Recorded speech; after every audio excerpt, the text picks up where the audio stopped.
Young India skill university మరి ఇట్లా చెప్తే కాదు కదా, ముందరనే దీనికి ప్లాన్ చేయాలంటే ఒక కుక్కను చంపే ముందు అది పిచ్చిదే అని చెప్పాలి.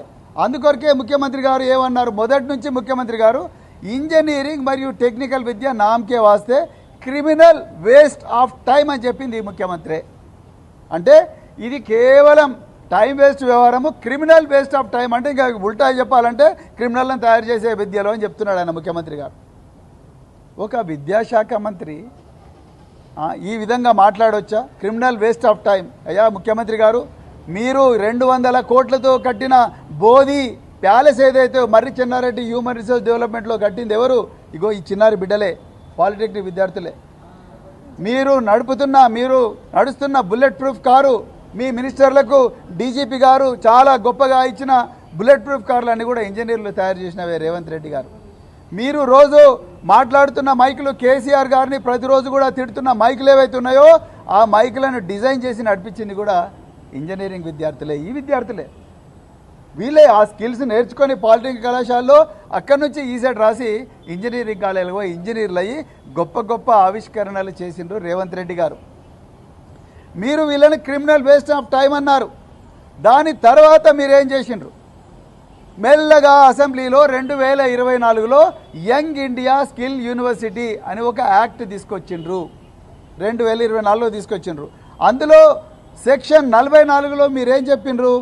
ఈ సిమిలర్ ఏవైతే టెక్నికల్ ఎడ్యుకేషన్లో ఏవైతే విద్యా సంస్థలు ఉన్నాయో, లేబర్ కానీ లేకపోతే ఎంప్లాయ్మెంట్ కానీ లేకపోతే టెక్నికల్ ఎడ్యుకేషన్ కానీ, ఇందులో ఉన్నవన్నీ కూడా జాగ్రత్తగా ప్లాన్ ప్రకారము మరి యంగ్ ఇండియా స్కిల్ యూనివర్సిటీకి తీసుకురావాలి అని చెప్పి దాంట్లో ఒక సెక్షన్ రాసిండ్రు.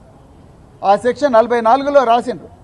దాని తర్వాత మీకు మీరే దానికి ఛాన్సలర్ అని ప్రకటించుకున్నారు యంగ్ ఇండియా స్కిల్ యూనివర్సిటీకి. ఇక ఇండస్ట్రీలో ఉండే ఆనంద్ మహీంద్ర, అదేవిధంగా శ్రీని రాజు, దాని తర్వాత ఇంకెవరో ఒక 7 మంది ఫోటోలు ఆ వెబ్సైట్లో పెట్టారు. దాని తర్వాత దానికి వైస్ ఛాన్సలర్గా మీరున్నారు. వైస్ ఛాన్సలర్గా సుబ్బారావు అని ఒక ఇండియన్ ఎకనామిక్ సర్వీస్ నుంచి వచ్చిన అధికారిని దాంట్లో పెట్టి ఇంకా మేము ఇక్కడ నుంచి స్కిల్లింగ్ చేస్తామని 5 రోజుల కోర్సు ఉంటుంది, 2 వారాల కోర్సు ఉంటుంది, 3 నెలల కోర్సు ఉంటుంది, అదేవిధంగా 6 నెలల కోర్సు ఉంటుంది. అంటే ఈ కంపెనీలకు, హైదరాబాద్ చుట్టుపక్కల ఉండే కంపెనీలకు కానీ దేశంలో కానీ కంపెనీలకు కానీ ఎవరన్నా ఎంప్లాయీస్ కావాలంటే, లేబర్ కావాలంటే, స్కిల్డ్ లేబర్ కావాలంటే ఎవరైనా కూడా అక్కడికి పోయి స్కిల్లింగ్ చేసుకొని వాళ్ళు ఉద్యోగాలు తెచ్చుకోవచ్చు. అంటే ఇండైరెక్ట్గా చెప్పాలంటే కంపెనీలకు ట్రైనింగ్ చేసే పరిస్థితి లేదు. ఆ డబ్బులు ఎందుకు వేస్ట్ చేయడం? మనం స్కిల్ యూనివర్సిటీ నుంచే మన తరపున కంపెనీలు ఆ యూనివర్సిటీ ట్రైన్ చేస్తుంది కదా అని చెప్పి కంపెనీలకు సాయం చేయడం కోసం మీరు యంగ్ ఇండియా స్కిల్ యూనివర్సిటీ తీసుకొచ్చిండ్రు. నో ప్రాబ్లం, తీసుకురండి. మీరు పబ్లిక్ ప్రైవేట్ పార్ట్నర్షిప్ అన్నారు, తెచ్చుకోండి, నో ప్రాబ్లం. కానీ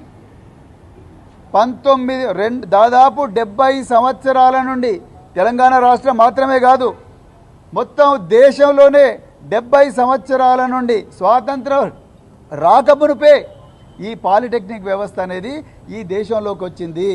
2వ ప్రపంచ యుద్ధం కాలం నాటి నుండే ఈ పాలిటెక్నిక్ అనేది ఈ దేశంలోకి వచ్చింది.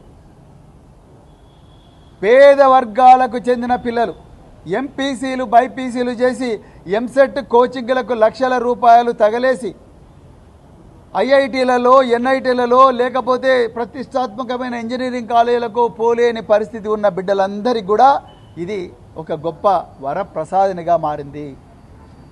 అదేవిధంగా పబ్లిక్ సెక్టార్ అండర్టేకింగ్స్, బిహెచ్ఎల్ కావచ్చు, మిదాని కావచ్చు, డిఆర్డిఓ కావచ్చు, ఇంకేవైతే నవరత్న కంపెనీలు ఉన్నాయో ఇవన్నీ పబ్లిక్ సెక్టార్ అండర్టేకింగ్స్ మాత్రమే కాదు, పేరు మోసిన గొప్ప గొప్ప కంపెనీలన్నిటికి కూడా మొట్టమొదట పోయేది ఈ పాలిటెక్నిక్లో చదివిన పిల్లలే జూనియర్ ఇంజనీర్లుగా పోతారు.